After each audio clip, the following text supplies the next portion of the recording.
Salve! Siamo nel sito archeologico di Altino, ai margini della laguna di Venezia.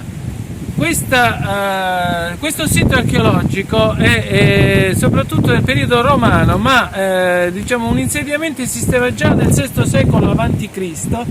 e abitato dai Paleoveneti.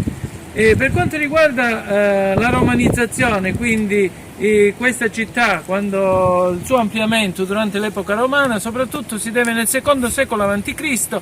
e diciamo i primi decenni d.C. diventò una città enorme, una città molto vivace dal punto di vista economico, perché ad Altino si allevavano i cavalli veneti, famosi in tutto il Mediterraneo, e soprattutto si lavorava la lana. Quindi adesso ci troviamo nella parte esterna diciamo museale del sito archeologico, ma più avanti c'è il museo nuovo di Altino che ha 3 sale, 3 piani visitabili, e partendo dalla parte preistorica, la parte soprattutto romana, e diciamo con alcuni pezzi reperti diciamo di interesse a livello mondiale, come la collana d'oro, che è stata trovata nel 1985.